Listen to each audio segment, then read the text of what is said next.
Engagée dans la dynamique de développement, la République du Congo s'active à la rédaction de son plan national de développement 2022-2026. La formulation de différents axes de ce plan fait appel à la synergie de plusieurs intelligences et acteurs au développement. Dans le processus, le gouvernement sollicite l'implication des opérateurs économiques. C'est ainsi que la ministre de l'Économie, du Plan, de la Statistique et de l'Intégration régionale, Ingrid Olga Ghislaine et Bouka Babakas, a eu une séance de travail avec un consortium des opérateurs économiques congolais ce 22 octobre à Brazzaville. L'élaboration de ce plan dit de nouvelle génération intègre la vision socio-économique du Congo les 5 prochaines années. L'apport du secteur privé est primordial. Le gouvernement entend que le secteur privé joue sa partition parce que ça sera un plan national de développement de seconde génération tourné vers la diversification de notre économie.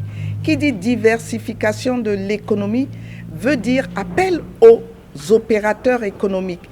Nous ne voulons pas que l'État soit ce premier acteur économique qui soit celui qui crée la richesse, qui crée la croissance. Ce sont les opérateurs économiques. Alors comment?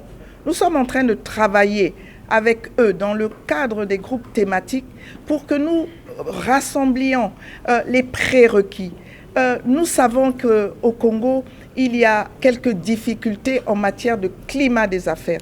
Donc, leur contribution à ce stade précis de l'élaboration du plan national de développement 2022-2026 de seconde génération qui voudra que nous ayons une économie forte et diversifiée, nous voulons que leur contribution nous permette en fait d'avoir les clés du succès parce qu'ils vont nous expliquer comment lever tous les obstacles à ce que ce secteur privé congolais et même le secteur privé international puisse jouer sa partition. Les acteurs économiques ont donc été briefés sur la nouvelle philosophie qui caractérise ce plan national de développement dont la diversification de l'économie est l'un des piliers prioritaires. Le secteur privé s'avère aujourd'hui être le principal vecteur de développement. Les acteurs ont à l'unanimité donné leur quitus au gouvernement. Nous, en tant que secteur privé, nous apportons notre contribution à l'élaboration du PND nouvelle génération.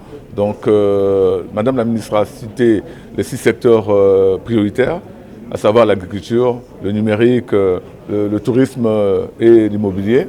Et tout ça fait partie du plan national de développement. Donc nous, en tant que secteur privé, nous apportons donc notre contribution à l'élaboration du plan national de développement pour que le secteur privé national prenne l'envol et accompagne le gouvernement. Mais les stratégies, c'est améliorer par rapport aux erreurs du passé, améliorer donc les capacités de ce PND pour que tous les acteurs de l'économie nationale se retrouvent et que ce PND fasse de telle sorte que l'économie nationale redémarre dans les normes qu'il faut par rapport à la compétition internationale.